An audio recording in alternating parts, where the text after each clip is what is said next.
Welcome back to another Explainer. Today, we're taking a no-nonsense look at a topic that, honestly, can feel completely overwhelming. And hey, it's incredibly easy to see why it feels that way. Between the endless barrage of financial jargon, the manic 24/7 news cycles, and the very real pressure of trying to secure your future, the stock market can seem like this exclusive club with a secret language. But we're going to demystify all of that today. We are breaking down the 5 golden rules of wealth-building stock investing. So let's dive right in and build a framework that you can actually use to tune out the noise. It's kind of the million-dollar question, isn't it? Have you ever wondered why, in the exact same stock market, some investors manage to build incredible, life-changing wealth over time, while others constantly get burned and just keep losing money? The emotional toll of market volatility is incredibly real, and it's a massive pain point for so many people who try to get into this. In fact, studies routinely show that the vast majority of active day traders actually lose money over time, while those who patiently hold broad market index funds tend to see consistent gains. So what exactly separates the two?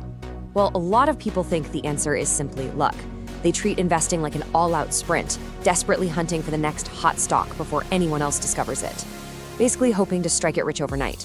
But the reality is much different. Success isn't about luck, and it certainly isn't about speed. It is a marathon.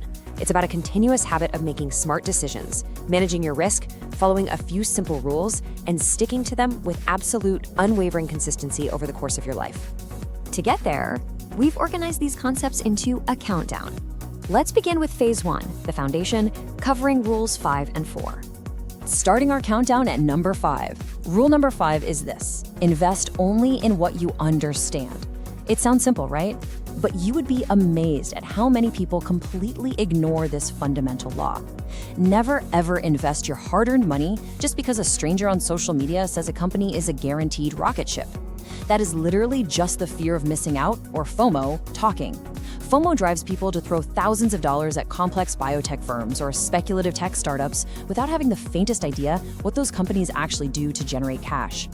So before buying into any company, you need to pass a rigid 3-step test. Number 1, understand exactly what the business does. 2, know exactly how it makes its money. And 3, know why customers choose its products or services over the competition. Think of your favorite local coffee shop. You intuitively know what it does. It sells coffee and pastries. You know how it makes money, by charging a markup on those beans. And you know why customers choose it. Maybe it's the location, the cozy vibe, or just a really great roast. If you cannot describe a publicly traded business using simple words covering those exact same 3 steps, you honestly do not understand it well enough to invest in it. It all boils down to this: knowledge reduces unnecessary risk. That is your core takeaway for Rule 5. Now, the stock market will always carry some level of inherent risk, but your foundational understanding acts as a sturdy shield. It protects your money from the completely unnecessary, reckless risks that come from investing blind in things you just don't comprehend. Moving right down our countdown, we arrive at rule number 4. If understanding the business is your shield, rule 4 is your ultimate guardrail. Diversify your portfolio. Putting all your money into a single stock is one of the absolute biggest mistakes you can make as an investor. Think about it like balancing a massive, heavy dining table on a single wooden leg. Everything might look totally fine for a while, but if that one single leg snaps, the whole table comes crashing down and your entire dinner is ruined. Instead of having a single point of failure, you want your portfolio to look like a well-balanced pie.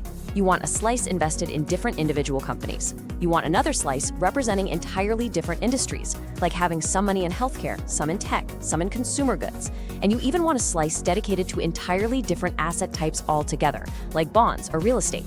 By spreading your money around strategically like this, you drastically reduce the negative impact on your overall wealth if just one of those investments hits a rough patch.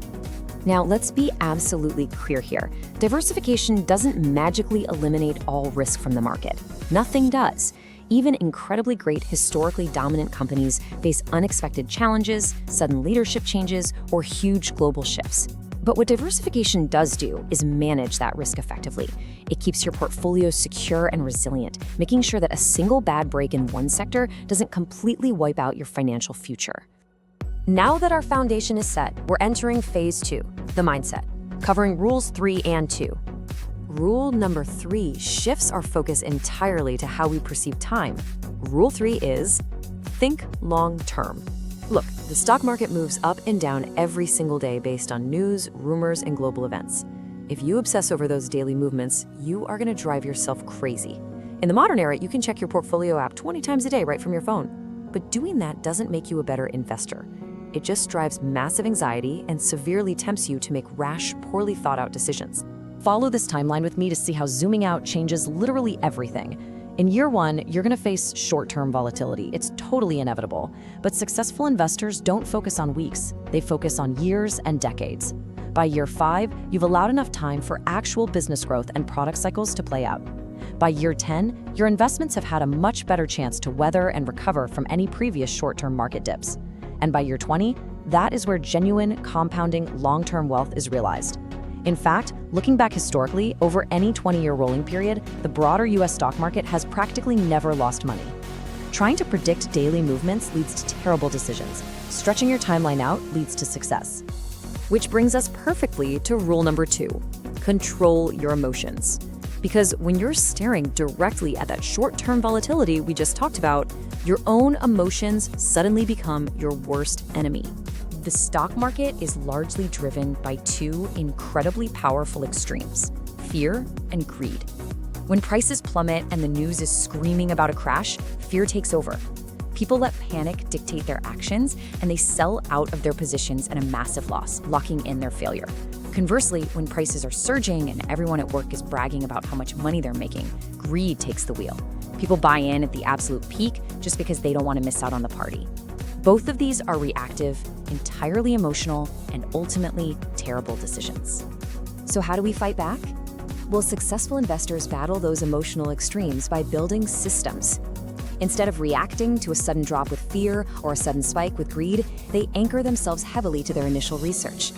They maintain a strict, unwavering focus on their own personal financial goals rather than what the broader market is doing. And above all, they stick to their long-term plan, no matter how chaotic the market looks on any given Tuesday. We've made it to the top. Phase 3, the keystone. We're going to cover Rule 1 and some common pitfalls.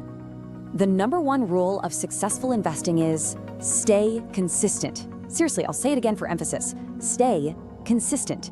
Many of the wealthiest investors in the world didn't get there by finding one magical, perfect stock. They got there through the mechanical, mathematical magic of compound interest.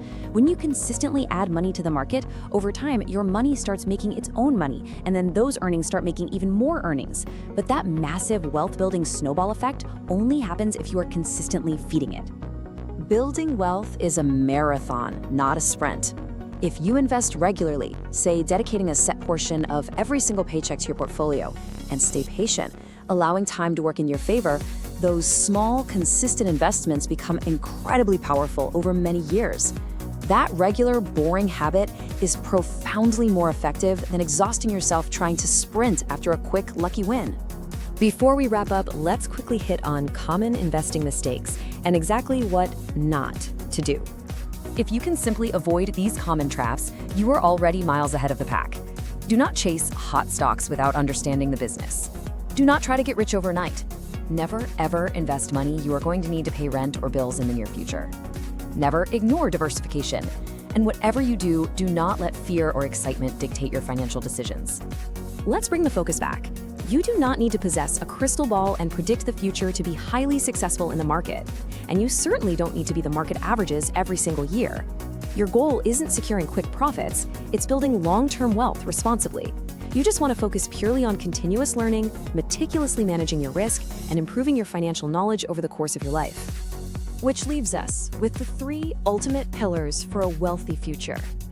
Everything we've covered in this explainer today boils down to these 3 concepts: patience, knowledge, and consistency. Stick to these and you immediately stop gambling and you truly start investing. So I want to leave you with this final thought. Which of these 5 golden rules do you think is the absolute most important for your own personal investing journey right now? Look honestly at your own habits, figure out exactly where you need to improve to stop being your own worst enemy, and let us know what rule you'll be focusing on. Keep learning, stay focused, and I'll see you in the next explainer.